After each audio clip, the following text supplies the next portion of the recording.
Hello, how are you? I hope you're keeping well. I hope you're keeping safe and you're still being productive.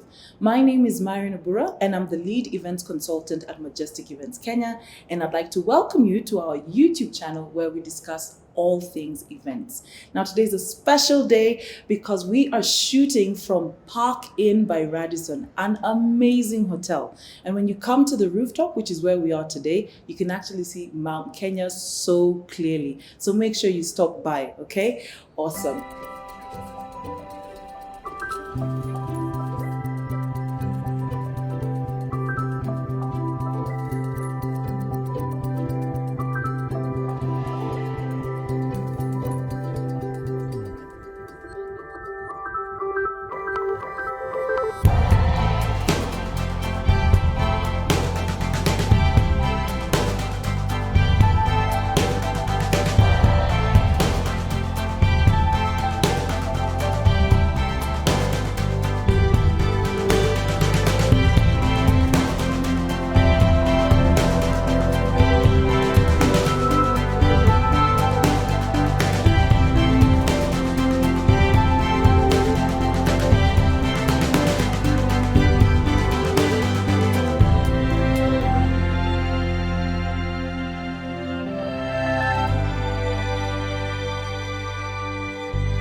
Now, when we did the What's Next series, we invited a lot of professionals, a lot of experts to come and share with the events industry what they felt we needed to do to pull through the pandemic season.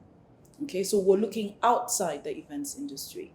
But now we want to look inside the industry and we want to focus on the top players of the wedding and events industry, and we'll be calling a lot of experts to come and share with us what they did last year, which is 2020, what they did to pull through, the lessons they learned, and the advice that they'll give to their fellow industry players. Now, we are calling this the Resilience Series. So, karibuni sana. Now, today we start off with one of the top wedding suppliers in terms of stationery in Kenya. And I kid you not, today we have Kanyi Ohawa of All and Sundry. Karibu Kanyi, it is so awesome to have you here today. Thank you so much, Marion. You've made me sound so much bigger than I am. No, but you know what? You truly are, because when I came into this industry, I found you here. That was in 2000, wow, not exposing my age. That was in 2008. Well, and you were big then. Maybe that just shows that I'm old. But thank you so much. It's an honor to be here, and I'm really looking forward to this conversation. Yeah. So we've known each other for a while, and I think, as I said, when I came into the industry, you're one of those I looked up to. We started working together, and we've grown this journey together. And then COVID came. So before we get into that discussion, maybe you can tell us a little bit about yourself. Okay, so my name is Kanyi Ohawa, CEO and founder of All and Sundry Limited. I have been running All and Sundry Limited from 2003. Wow. Which is roughly around, I think, 18 years now. Yes. You know? Full adults. Yes, the companies are full adults. We are a graphic design and branding company, actually. And so I got into the wedding stationery business actually kind of by mistake. I used to want to give my clients handmade cards just to say thank you for their business. Mm-hmm. And every time we did that, we'd get a call back for us to create the same thing for them. Okay. Then we're told, why don't you do for my wedding? Why don't you do? So we decided to formalize it. I think about 3 years after we had started All and Sundry. And there was basically no looking back after that. Yeah, and you've become really good at it. I mean, there was a point at which everyone used to say, if you're going to All and Sundry, you must have money. Because they really, the work is really clean and very good finishing. So good job on that. Now, we're here today to really find out a little bit more about how you went through 2020. So when COVID happened, what was your response? Wow. So when COVID happened, and you realize we actually knew about COVID, I think by the end of 2019. Okay. But in 2019, like November, December, COVID was a far off thing that was happening to other people. And then 2020 comes around and we're told it's now spreading rapidly across the world. And then I remember it was March. I don't remember the exact date, but I remember the date was a Thursday. And we're told we now have our first COVID patient. And I remember thinking, okay, 3 months we'll close. For 3 months we'll be back. We can do this. Yeah. You know? And I think from there the plan was, I think it was Muhammad Ali who said, everyone has a plan until you're punched in the face. That's what happened to us in 2020. We were punched in the face. Do you know what I've just remembered? We were together on that day. Yes, it was the 13th of March, and we were getting ready to sign an agreement with a corporate company to do an event for I do remember that. And we were coming in as the graphic design aspect of it, and we were going to create structures and fabrication and everything. And I remember me telling the client, we've just been told that there are no international events anymore. So I'm like, wow. So that's what we were together. I just remember that right now. Yeah. So a lot of things fell apart within that first week. We had almost 99% cancellations of our events. We had people we had done for invitations who then had to postpone their weddings. So you're holding stuff that you've already done that you've not yet been paid for. And you're anticipating the money. And that you're anticipating the money. I remember I had like 2 weddings that I was dispatching jobs for that Friday. And they both fell through. And I was like, okay, what next? Now? Yeah. Yeah. So that was just, it was a period of great confusion and a feeling of not being in control, which I really struggled with because let me tell you, I'm a control freak. So, there was just that period of not knowing, so what's next? What are we doing with our people? Where are we getting work from? What are we going to do about rent? And all of those things. So I think I spent a couple of sleepless nights. I did. Yeah, of confusion and not knowing what next, Yeah. So when did you wake up? after the For a while, I was doing that whole, if you pretend it's not there, maybe it might disappear, So I did that for a little while, a couple of weeks. Then I realized I need to come up with a plan, And the plan was, what's happening to my people? I need to speak to my landlord because, the truth is, before COVID came, we were also kind of struggling. Business had been tough for about 2 years before that, I think from the last election cycle.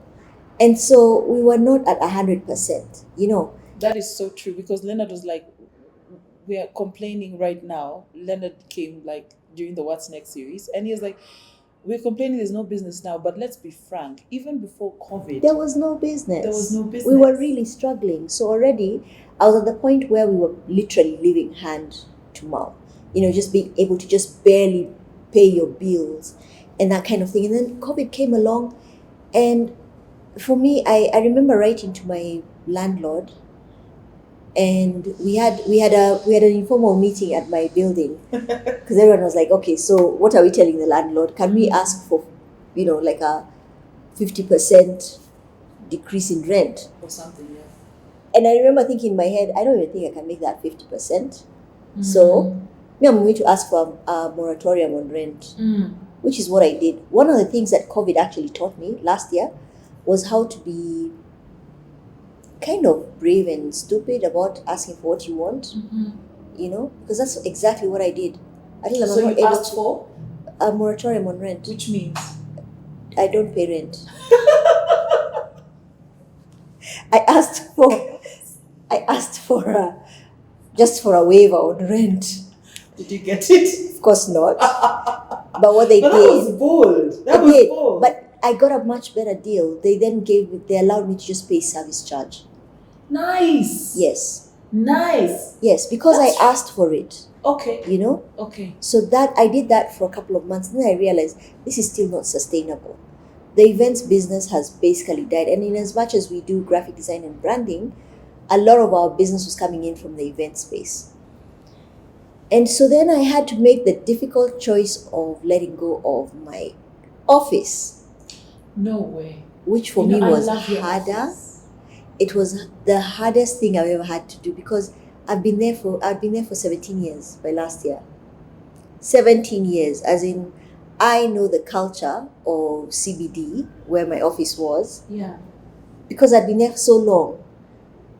Guys, I don't know if you've ever, but if you remember the All and Sundry office, it was at Nana House. Yeah. And I remember coming before you did the interior. Yes. And then she hired an interior designer to come and just revamp. Oh wow, it was a lovely spot. Yeah, and I got my friend Anne to come in, and she did this amazing job with the space, and I felt like it was just a reflection of who you are. So it was. I loved going there, And then one of the other things that I needed to just kind of handle because of letting go of the office was what I had made it mean to me. Exactly. It was such a part of my identity that letting go of it for me felt like a failure. I remember there was a couple of weeks there I spent at home just being Netflix and chilling because I didn't want to face the world. I just didn't want to just deal with a lot of the emotion that I was going through. And part of that emotion was a sense of mourning that things have changed irrevocably. I'm not coming back here. At the time, what I couldn't see was that because I'm letting go of that, maybe something better is coming. So I really struggled for a couple of weeks. And then I had to now also decide about my people because I couldn't afford to pay them. We had all taken a salary cut. We were taking a 50% salary cut. Mm-hmm. And then we got to the point where when money comes in, we split it, And haven't we all been there? Yeah, let's not even talk about suppliers. Yeah. Thankfully for me, I have suppliers who are almost like friends because we've been together for so long. So when I tell you I can't pay you, you know that I actually mean I can't pay, So having to let go of my people was also one of the hardest things I had ever have to do in my life. I'm interested about the office. What time frame do you remember what time frame did it take for you to actually actualize letting go of the office and the thought of it? Like you thought, okay, I need to let go. How long did it take before you said, okay? Okay, so the thought had been there, that because I was like, let's be pragmatic about this. You can't deal with this. So I'd say I decided in June and left in September. Okay, so it took time. It took time. It really took. I needed to first of all kind of internalize what that meant, and then I wrote to my landlord and said, I really need an out of because my lease was actually running out now this year in June. 2021? Yes. Okay. And so I told them I need an out of my lease, and they was kind enough to actually waive the period remaining due to the circumstances, And then there was that big elephant in the room of the money that I owed them because I owed them money for 2020. Rent became a very difficult thing to sort out. And so then I had to do this thing where I also had to be very pragmatic about my stuff. My stuff that I love to death. But I'm like, okay, I need to come up with rent, so sell off some of the stuff. So we came up with a deal with my landlord where I was basically just auctioning myself. Yeah, so that was, I was in completely new territory, completely emotionally and, just spiritually. I found myself in a place where I was letting go of a lot of things. And I think that's why I thought you'd be the best person to start with, because you talked about your story on Facebook, to which I said, this lady is brave. A lot of us, when we go through something like that, you don't want the world to know. You don't want people to know. You want to go through you feel ashamed. You feel, as you said, like a failure. So tell us, what has or have the effects of letting go of your office been? and your staff? Because a lot of people know they need to do that, but sometimes we're like putting our head in the sand and like, you know what, this will blow over. I don't want to lose my identity, So what effects has that brought? Let me tell you, first of all, letting go of my stuff, I had sleepless nights about it. And when I finally had to do it, they were so full of grace. Oh, nice. That's the first time I felt, I think I wept a bit in front of my staff. Wow. Because they were like, we've seen this coming and we've seen you've done everything and we understand. Yeah. And I remember Pam telling me, don't feel like a failure because you've taught so many people so many things. All the people who've ever come through All and Sundry, they will tell you the things they've learned from you. And so they dealt with it with such grace and understanding. I couldn't fathom that kind of grace, basically. And so then even putting it out on Facebook, let me tell you, that was a spur of the moment thing. That was brave. If I thought about it, I'd probably not have done it, because yes, we are taught how to hide our shame and how to not be vulnerable out there. And so the day I did it, I started writing out this story. In another lifetime, I'm a storyteller. Okay. So I just put it out there, and the amount of love and understanding I got from people, and people even messaging me and telling me, I'm going through the same exact thing. Yeah. I'm so glad to hear I'm not alone. Yeah. That for me was almost like it was like a signal from the universe saying, you've done the right thing. Yeah. And the greatest thing about being able to let go of a lot of things is, guess what? Nowadays, I travel really light. Yeah, nice. I travel light, and by that I mean I didn't realize how much weight I was carrying by carrying all of these things, my rent, salaries, my tax things was so big, all of that stuff. Yeah. Now I'm traveling light, and don't get me wrong, I'm going to build another team. Yes. And it's going to be amazing. But there are things that I needed to correct that I was forced to now sort out or look at because of the COVID period. Okay. Yeah. The other thing is, suddenly I have endless possibilities. I've gone back to being a fine artist. Nice. I've always loved, I'm actually a fine artist. I was born a fine artist. And so for some reason you found yourself, as you said, by accident. Yes. So I'm back to painting, and I'm learning ways of being able to integrate what I'm doing right now with my work. So I'm creating brands that are hand painted. Nice. I'm creating these, I call them my power cards, my love cards, with these messages that I feel, because I now I'm feeling a lot more connected with what my purpose is. Okay. And I do feel like my purpose is actually, I'm supposed to kind of celebrate the beauty of God's creation through my work, but also empower people. So it's almost as though, if I'm hearing you right, it's almost as though COVID kind of redirected you to what your purpose was about. It put me back on the path to my purpose. That's what COVID did. It's been a horrible time, and for a lot of people, especially with loss and just the not knowing what's going to happen next. Yeah. But for me, it has also been a time of redirection. Okay. Course correcting actually. Yeah. Because when I look at everything I'm doing right now, it sits well in my spirit. Let me tell you, Kanyi, I follow I follow you on Facebook. And the work I remember is what I saw last year.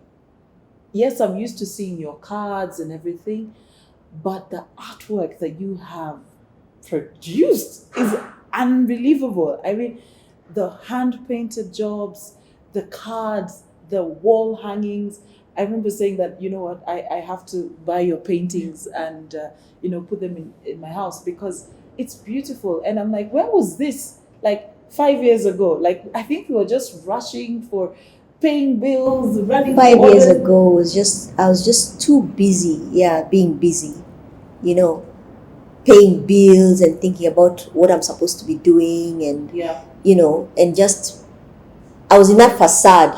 I was in that rat race. Yeah. Now I'm free to just do myself. Don't get me wrong, I'm broke as Can be. quite broke. I'm not yet there yet, but I am content and I am at peace, and I'm doing what I'm supposed to be doing. Someone said, I think I read this somewhere, they said, find your purpose, the money will follow. Yes. I would love to have you show us some of the things you've done, because I think that this is a really new stream of income for you that you probably didn't even realize. So please share with us some of the So I carried some of my work. I've become my genre is watercolors. I love watercolors, mostly because of their unexpected finish. Yeah. What would happen with them sometimes. Could you just shake it to that camera so that you can see exactly? Yeah. Wow. I think it has a very calming effect. Thank you. I'm also doing these little paintings. So I am very connected but the greatest of these with my God. So I've been feeling this urge to do these pieces of work that kind of talk about, especially love. But the greatest of these is love. I did these, and these make fabulous like Mother's Day gifts, which is coming up soon. I remember using some of these for your Valentine's, hampers, for my gift hampers. And just telling people that you're paying slightly more for this because this is handcrafted. It's hand painted. It's the work. So it was just I just found myself doing a lot of hand done things, little cards, affirmation cards, just to remind people, like these ones that I give away now randomly, that there's greatness in you. Nice. Because one of the things that I'm remembering now is that you get so caught up in the day-to-day rat race thing that you don't remember. First of all, there was, I think it was Les Brown who was saying, there was a 1 in 400 million chance of you being here. Correct. You can't be an accident. It cannot be by mistake. So we really need to step into our greatness and just find our purpose. Awesome. Stop worrying about this day-to-day thing. It kind of works itself out. And I've been lucky that I can say that it's working itself out. You told me there's a painting you posted last week, and I convinced my brother to buy it. And I sent it to you yesterday and you said it's sold out. So you're actually making some income from your work. I am making a living from it. I'm doing cards. I do handmade cards also. Hand painted cards where people you buy a set and they're all hand painted. I love flowers. Oh, beautiful. If you're ever on my YouTube channel, on my IG Facebook or my Facebook page, you'll always see me posting flowers. So I do a lot of nature painting. And these cards are fabulous there for anything, and I basically have to make sure every week I have stock because they keep going, Oh yes. So and yes, I am making a living from my job. What I love about the cards is it allows for someone to write their personal message for whatever reason they might for be love, for thanks, for I'm sorry, I'm thinking of you, or I'm sorry, or they're just basically for anything. And one of the things that COVID has taught us, because COVID took away our ability to be together, so for me this has a special place in my heart, because then it's a chance to show people that you still care, or you still love, or you're still there, that we can connect in other ways apart from physically. So really what you've said is COVID allowed you to get back to your purpose, and through getting back to your purpose, it's taken you back to hand painting, which has brought another love. You're talking about your frames and your cards, and you're not like a millionaire, but you're actually earning an income my from them bills. and you're paying your bills. So I guess we are learning that let's be open. Let's not be attached to the way we've always done things, and let's be willing to innovate and create. What are the lessons, the top 3 lessons that you say you've learned and would advise those in your industry? And I would love to say the events industry, which is true, but what about other people who are in the space of doing wedding cards, event stationery? What would you tell them? I would say, I know it sounds a bit counterintuitive, but right now, connect with your why. Okay. Why are you here? Yeah. Why do you do the thing that you do? Yeah. Put aside the whole bills, and sometimes bills can weigh heavily on you. Correct. And kind of mark up your thinking. Yeah. But figure out your why. Be ready to give up stuff. Okay. Yeah. Be ready to give up stuff. I had to give up a lot just to be where I'm at right now. But where I'm at right now is a really good place. And I can see how I have possibilities. Even for the wedding industry, because the kind of jobs I've not done many jobs, but the jobs I've done them with so much love, and I've enjoyed them because I'm bringing my full creative self into it. And you're not very heavy burdened, yeah? No, light. I'm You're so not thinking light. about rent, you're not thinking about your Yeah, I salaries. moved my office is now in my house, which means I get to spend a lot of time with my kids. I don't know whether they love it or they hate it, but it is what it is, Yeah. and I'm feeling a lot more balanced. So be ready to give up stuff. Yeah, and don't be afraid to ask for help. Good. Yeah, that's something we struggle with.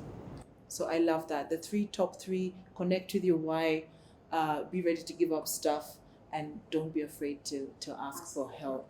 Gosh, that was, I know it's short and sweet, but thank you so much for coming today. What would your parting shot be for the events industry at this time? 2021. Gosh, there are possibilities. There are endless possibilities, but you need to give up what was before. Say that again. I love it. There were possibilities. There are possibilities, but you need to give up what was before. But you need to give up what was before. Yes. Guys, that was wow. There are possibilities, but you need to give up what was before. I think that's a tweetable tweet, right? Thank you so much for joining us today. Kanyi, thank you so much for sharing your story with us, your story of resilience, how you've pulled through. It's encouraging to know that you don't have to stay attached to the way you always used to make money. You can actually do other things, and look at what she's done. The possibilities here are enormous. She can go into real estate, sell her artwork. She can, gift hampers and all of that through her cards. There are so many possibilities. So if you're out there and you're watching this, please be encouraged, and remember, there are possibilities. All you have to do is forget what was and give up what was in order to achieve it. God bless.